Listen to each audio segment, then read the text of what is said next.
I appraise homes. 28 years. This week there was a house on my list. Boston, old neighborhood. I went inside. It was silent, dusty. I walked into the living room. There was a huge painting on the wall. Heavy. I couldn't lift it. I looked behind it. I saw something. Very small metal. I called the bank. They sent someone. We opened it. There was something inside. I touched it with my hand. It was soft. In bundles we started counting. The number kept rising. It wouldn't stop. When we finished, I was shocked. There was also something else. Small, white, an envelope. I opened it. There were a few lines inside. Handwriting. I read the first line. My hands started shaking. I read the second line. I couldn't breathe. When I got to the last line, I understood. This wasn't just bundles. It was much more than that. My name is Warren Cassidy. I'm 51 years old. What I found that day changed everything, and nobody could have predicted what would happen. My name is Warren Cassidy. I'm 51 years old. I work as a real estate appraiser in Boston, Massachusetts. I've been doing this for 28 years. Banks hire me to evaluate properties before they finalize foreclosures or sales. It's technical work. Measuring rooms, checking structural integrity, assessing market value, documenting condition. Most properties are straightforward. Single-family homes, condos, commercial building. I write detailed reports, include photos, provide comparable sales data. The banks use my appraisals to determine listing prices or auction reserves. I started this career in 1997. Right out of college, I'd studied architecture but didn't want to design buildings. I wanted to understand existing structures. Real estate appraisal was perfect analytical, systematic. Every property tells a story if you know how to read it. Over 28 years, I've appraised thousands of properties and mansions in Beacon Hill, triple-deckers in Dorchester, waterfront condos in the seaport, historic brownstones, modern lofts, foreclosed homes, estate sales. Each one different, but following the same evaluation process. Measure, photograph, research, calculate, report. The foreclosed properties are often the saddest. You see the remnants of lives interrupted. Family photos still on walls. Kids' toys left behind. Mail piling up.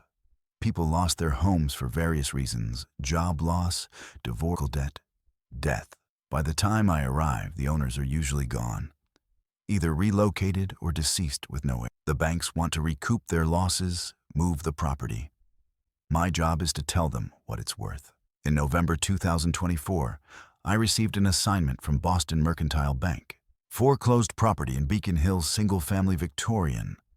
Built 1889. Owner deceased March 2023. No heirs located after 18 months of searching. The property was entering foreclosure proceedings. The bank needed an appraisal before listing it for sale. I scheduled the inspection for November 12th, Tuesday morning. The address was 47 Chestnut Street, prime location.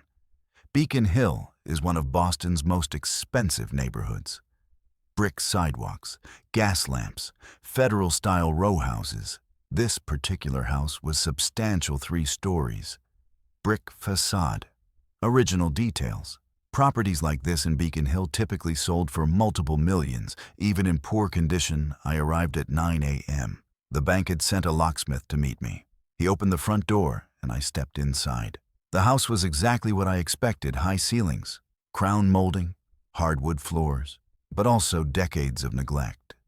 Dust everywhere, wallpaper peeling, water damage in several rooms. The owner had apparently lived here alone for many years. Raymond Eugene Hartwell, that was the name on the deed. He died at 94, heart failure. According to the bank's records, he'd owned the house since 1952. 71 years. Never married, no children, no living relatives that anyone could find, and the house would be sold. The proceeds would go to the state. I walked through systematically. Started on the first floor. Kitchen needed complete renovation, appliances from the 1970s. Plumbing probably original. Dining room had beautiful built-ins, but significant water damage from a roof leak. Living room was the most intact, ornate fireplace. Large windows overlooking the street. And on one wall, a massive oil painting. The painting depicted a harbor scene. Looked old, possibly valuable. It was in a heavy gilded frame, maybe 6 feet by 4 feet. I made notes about it. Added value if authentic. Walked to other rooms, then came back to the living room. Something about that painting bothered me. It hung slightly crooked, and the wall behind it seemed different, newer paint. I tried to lift the painting to straighten it. Too heavy. I pushed one side. It swung outward on hidden hinges.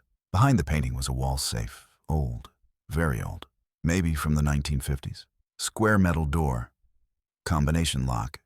Brass plate on the front read, Mosler's Safe Company. I called my contact at the bank, Melissa Torres. She handled foreclosure properties. Melissa, I said when she answered, there's a wall safe in the property. Behind a painting in the living room. A safe. She sounded surprised. Is it locked? Yes. Old combination lock. I'll need authorization to open it. Contents need to be inventoried. Give me an hour. I'll get approval and send a locksmith. While I waited, I photographed everything. The painting. The safe. The room. Documented the discovery in my notes. The locksmith arrived 90 minutes later. Different guy than the one who'd opened the front door. This was a specialist. Older man. Probably in his 60s. Carried a toolkit and some electronic equipment. He examined the safe carefully. Mosler from the 50s, he said. Good quality. These are tough, but not impossible. Might take me 30 minutes. I watched as he worked. Used a stethoscope-like device pressed against the safe door. Turned the dial slowly. Listened. After 25 minutes, I heard a click. He pulled the handle. The safe door swung open. Inside was dark. I used my phone flashlight to see. There were items inside. I reached in carefully. My hand touched something. Paper. Bundled. I pulled out the first bundle currency. Old bills. I set it on the floor. Reached in again. More bundles. I kept pulling them out. Counted as I went. 15 bundles total. Each bundle was thick. Maybe 50 or 60 bills. All hundreds. Old hundreds. The bills looked ancient. Different design than modern currency. I'd never seen bills like these except in museums. The locksmith whistled. That's a lot of money. We need to count it, I said. But carefully document everything. We laid out all 15 bundles on the floor. Started counting. The locksmith kept a tally on his phone. I took photos every few bundles. First bundle, 60 bills. $6,000. Second bundle, 60 bills. 6,000. Third bundle, same. We kept going. By the 10th bundle, we'd counted $60,000. By the 15th bundle, the total was $90,000. But there were more items in the safe. I reached back in. Found another bundle. Smaller, counted it. 50 bills. 5,000. Then another. And another. The final count took 40 minutes. When we finished, the locksmith showed me his phone. Total, $847,000. I stared at the number. $847,000 in cash, hidden in a wall safe in a foreclosed house. There was one more item in the safe, a white envelope. I pulled it out carefully. Old, yellowed with age. No writing on the outside. I opened it. Inside was a single sheet of paper. Folded. I unfolded it. The paper was thin, fragile. Handwritten in blue ink that had faded to gray. The handwriting was shaky. Old person's hand. I read the first line. To whoever finds this money. My hand started trembling. I continued reading. This money does not belong to me. It is from a robbery. The Brinks armored car robbery in Boston in 1952. 6 guards were killed. We stole $2.3 million. I was one of the robbers. My throat went dry. I kept reading. The others were caught or died. I was never caught. I hid my share here. This money has poisoned my life. I couldn't spend it. Couldn't tell anyone. The guilt has eaten me alive for 70 years. I am dying now. After I'm gone, this will be found. Please give this money to the police. Tell them what it is. Tell them where it came from. I don't sign my name. But if you test my DNA, you will know who I was. I am the last one. The only one who was never found. God forgive me. The letter ended there. No signature. No date. Just confession. I read it twice, then looked at the locksmith. Did you read this? He shook his head. What does it say? I handed him the letter. Watched his eyes widen as he read. Holy shit, he whispered. Is this real? The 1952 Brinks robbery, I said, is one of the most famous unsolved crimes in Boston history. I know about it. Everyone in Boston knows about it. The robbery happened January 17th, 1950, not 1952. I was wrong in my first reading. The letter said 1952, but the famous robbery was 1950. 17 men stole $2.7 million from Brink's headquarters in the North End. It was the biggest robbery in American history at the time. Most of the robbers were eventually caught, but not all the money was recovered. And there were always rumors that one robber got away. "We need to call the police," I said, "and the FBI. This is evidence in a federal case." I called Melissa Torres first, told her what we'd found. She was silent for a long moment. $847,000? Yes. And a confession letter about the Brinks robbery. "Warren, are you absolutely sure?" "I'm looking at it right now, Melissa. I need you to contact the FBI. This is beyond a normal foreclosure. This is evidence in one of the most famous unsolved crimes in American history." She said she'd make calls immediately. Then I called Boston police, asked to speak with someone in the cold case unit, was transferred 3 times, finally reached a detective named Paul Vincent. "I'm a real estate appraiser," I explained. "I'm at a foreclosed property in Beacon Hill. I just found $847,000 in cash and a confession letter related to the 1950 Brinks robbery." Detective Vincent was silent. Then, "Don't touch anything else.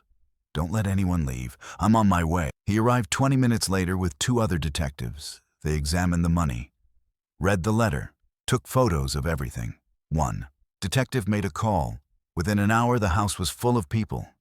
FBI agents, Boston police, crime scene technicians, a federal prosecutor.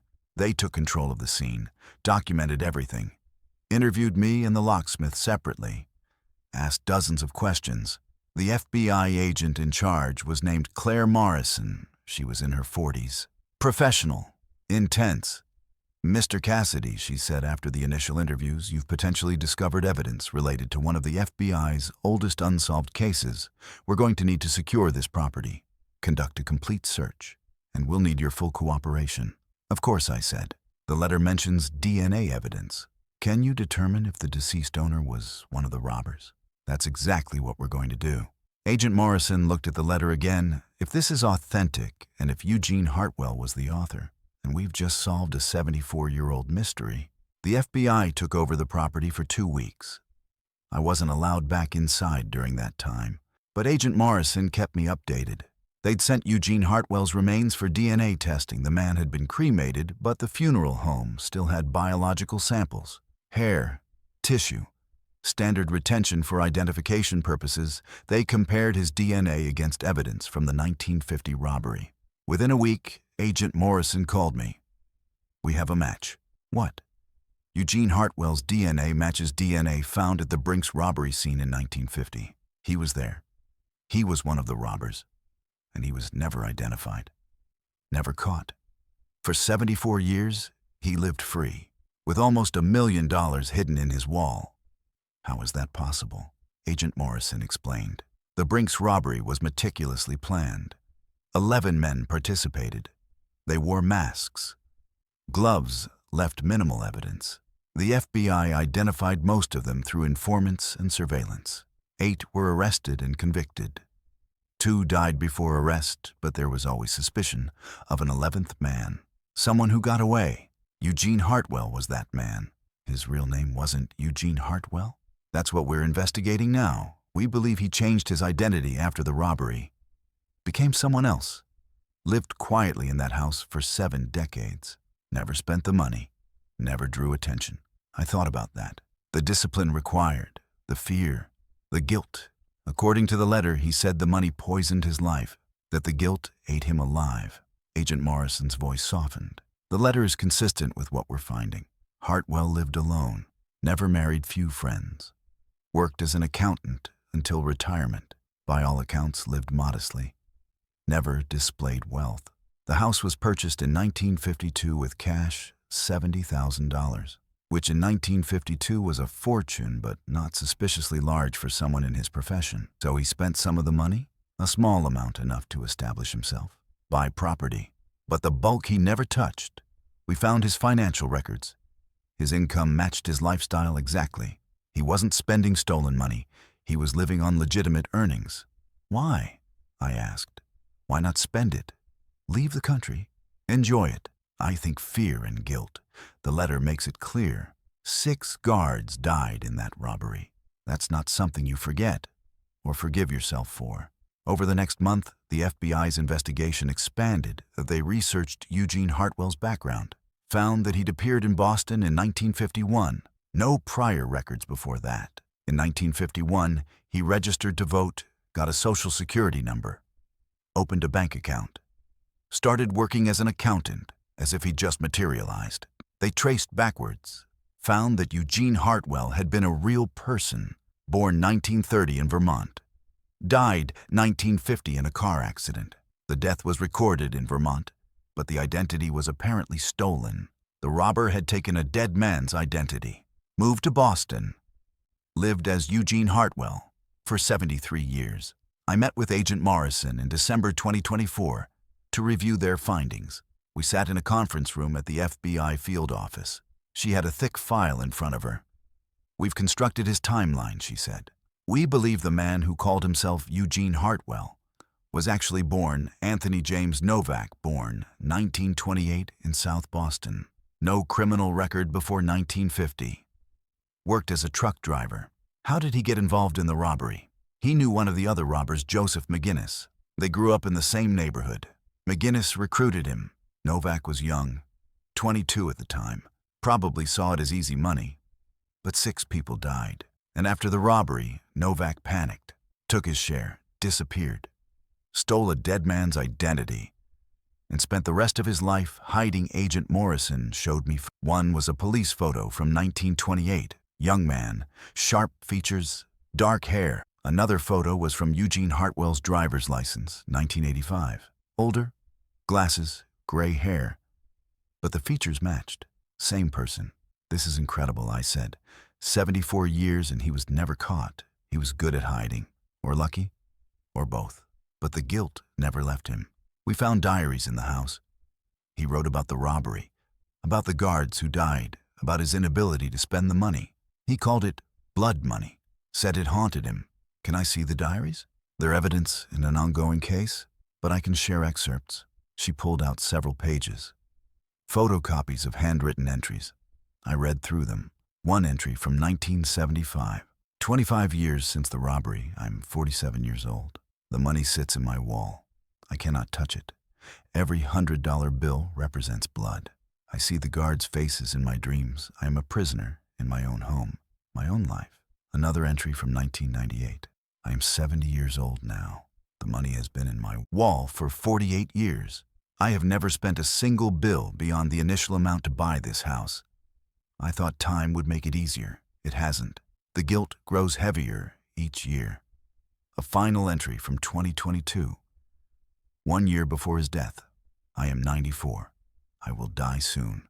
The money will be found. I have written a letter. Confession. Maybe it will bring some peace. To the families of the guards, to me. I doubt it. But it is all I can do now. I looked up at Agent Morrison. This is heartbreaking. In a way, yes. He made a choice in 1950. A terrible choice. And it defined his entire life. He couldn't escape it. What happens to the money now? It's evidence.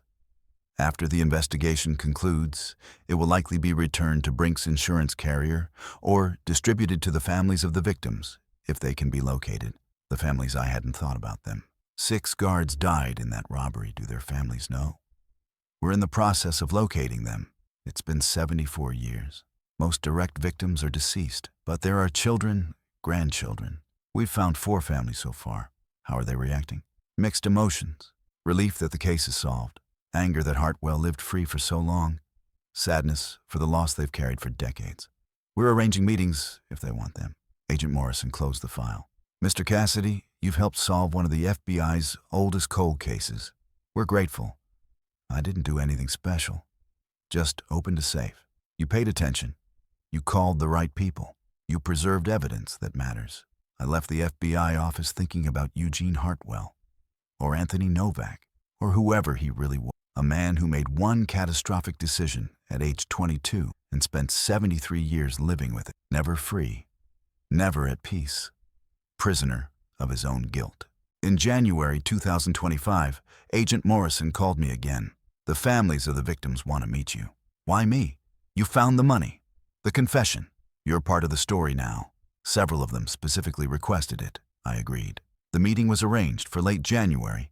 At the FBI field office, 4 families represented, descendants of 4 of the 6 guards who died. I arrived nervous. Didn't know what to expect. Anger, blame. The conference room had about 15 people. Agent Morrison introduced me. This is Warren Cassidy, the real estate appraiser who discovered the wall safe and the confession letter. An older woman stood up. She was in her 70s. Gray hair, kind face. Mr. Cassidy, my name is Dorothy Walsh. My father was Patrick Walsh. He was one of the guards killed in the robbery. I'm so sorry, I said. Dorothy smiled sadly. Thank you for finding the money, for finding the truth. We've waited 74 years. My father was 32 when he died. I was 8. I barely remember him. But I've lived my whole life knowing someone killed him and got away with it. Until now. Another person spoke, man in his 60s. I'm Robert Chen. My grandfather, Thomas Chen, was also killed. Our family has carried this loss for 3 generations. Knowing that the last robber has been identified brings closure we never thought we'd have. They weren't angry at me. They were grateful. We spent 2 hours talking. I explained how I found the safe, the letter, the money, how shocked I was. Agent Morrison presented their investigation findings. Eugene Hartwell's true identity, his life in hiding, his guilt, his confession. Dorothy Walsh asked if she could see the letter. Agent Morrison provided a copy. Dorothy read it slowly, tears running down her face. He was sorry, she said quietly. He lived with guilt. That doesn't bring my father back. But it's something Robert Chen was less forgiving. He stole 73 years from our families. Years we spent wondering, grieving. He got to live a full life. My grandfather got 32 years. Both perspectives were valid. A third family member spoke. Woman in her 50s, Emily Brennan, granddaughter of James Brennan, another guard. I've been researching the robbery for 20 years. Wrote my master's thesis on it. Always believed there was an 11th robber, Hartwell. Now we know. He lived 4 miles from where my grandfather was killed for 70 years. She looked at me. Mr. Cassidy, when you found the money, did you think about taking it? The question surprised me. No, it wasn't mine. But $847,000. Most people would be tempted, maybe, but it would have been wrong, the same way it was wrong for Hartwell to take it in the first place. Emily nodded. Thank you for doing the right thing. After the meeting, several family members approached me individually, thanked me again, asked questions about the house, about Hartwell. One woman gave me a photo. Her grandfather. Guard uniform, smiling, young. His name was Vincent Shore. I want you to have this, she said. So you remember that the money you found wasn't just money. It represented lives, families, loss. I took the photo, promised I would remember. Agent Morrison walked me out afterward. That was important, she said. For them, for closure. Do you think Hartwell found peace? I asked. Writing the confession? I don't know. Maybe. Or maybe the guilt was too deep. But he tried. That counts for something. Over the next weeks, more details emerged. The FBI determined that approximately $2 million from the original Brinks robbery was never recovered. Eugene Hartwell's $847,000 accounted for part of it. But over $1 million was still missing, possibly spent by other robbers before their arrests, possibly hidden and never found. The money I'd discovered was authenticated. Old currency. Serial numbers matched records from 1950. All legitimate Brinks money. The bills themselves were valuable to collectors. Old hundreds from 1928 and 1934. Some in remarkable condition despite being hidden for 70 years. The FBI arranged for the money to be returned to Brinks' corporate successor. But the company made a surprising decision. They donated it, $847,000 split among the 4 families represented at the meeting, divided equally. Each family received approximately $212,000. Dorothy Walsh told a reporter, it doesn't replace my father, but it helps. It honors his memory. It acknowledges what was taken from us. The story became national news. Real estate appraiser discovers hidden robbery money. 74-year-old cold case solved. I was interviewed by several outlets. Tried to deflect attention to the real story, the victims, the families, the decades of unanswered questions. But people were fascinated by Eugene Hartwell, the robber who got away, who lived quietly for 73 years, who died with his secret intact, until his own confession letter revealed everything. One journalist asked me what I thought about Hartwell's life. I thought carefully before answering. I think he made a terrible choice at 22 and spent the rest of his life paying for it. Not legally, but personally. The guilt, the fear, the isolation. He was imprisoned by his own conscience. That's not justice for the families. But it's something another journalist asked if I'd changed how I approach appraisals now. I laughed. No, this was extraordinary. 1 in a million. Most houses don't hide 74-year-old robbery confessions, but it reminded me that every property has a story. Some are simple, some are tragic, some are criminal. And part of my job is bearing witness, documenting what's there. Not just the structure, but the history, the human story. In March 2025, 3 months after finding the walls safe, I received another call from Agent Morrison. We searched the rest of the house thoroughly, found something else. What? A hidden room, in the basement, behind a false wall. My pulse quickened. What was in it? More money. A lot more. How much? $1.4 million. She let that sink in. The basement had been renovated at some point. 1960s, probably. Hartwell built a false wall, created a hidden space about 8 feet by 6 feet, filled it with metal storage boxes. Inside the boxes were more bundles of cash. All hundreds, all from the 1950 robbery. Total recovered from both locations. $2.247 million. Almost the entire amount stolen. Almost everything I said. You said 2.7 million was stolen. What happened to the rest? We think Hartwell spent small amounts over the years, the house purchase, living expenses in the early years before he established legitimate income, maybe $100,000 total. The rest he hoarded couldn't bring himself to use it or dispose of it, so he built a fortress around it and lived his life outside those walls. This changed everything that the FBI's investigation expanded.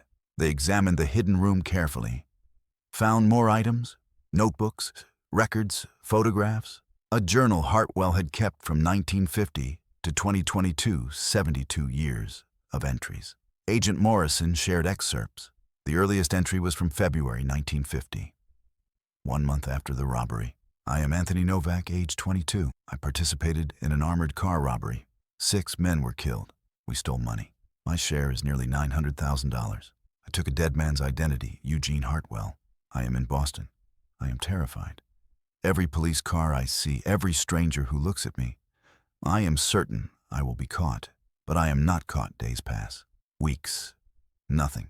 Later entries chronicled his transformation. Learning to be Eugene Hartwell, creating a background, getting documents, starting work. The paranoia slowly fading, but never disappearing. An entry from 1955. 5 years since the robbery. I am Eugene Hartwell. Now Anthony Novak is dead. I have a job, an apartment, a life. But it is a lie. Every word I speak, every friend I make, every moment is built on lies and blood money. I cannot escape this. I will never escape this. Another entry from 1980. 30 years. I am 52 years old. I purchased this house with stolen money. I live alone.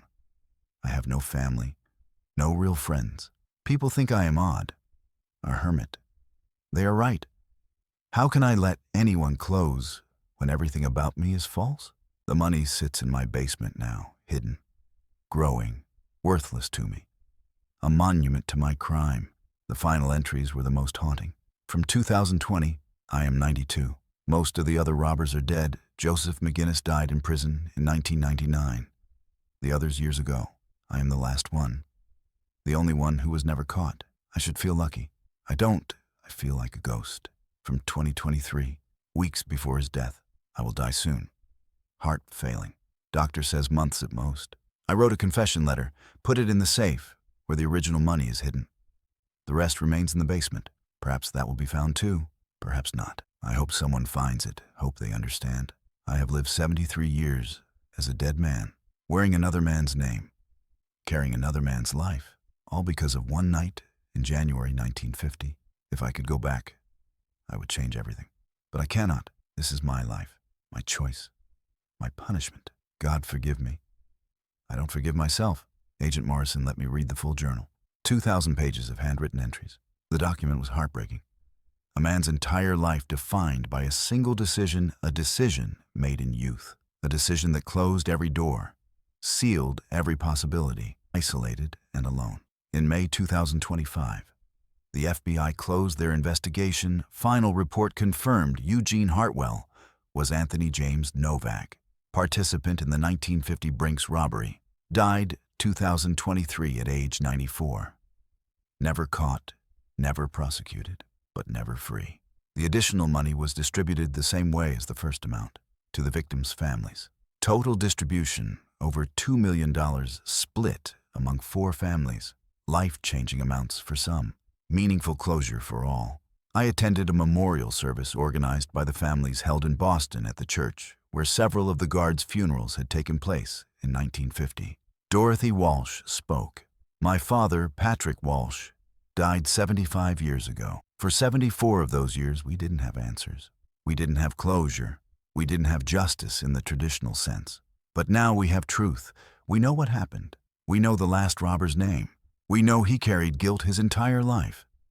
That's not enough, but it's something.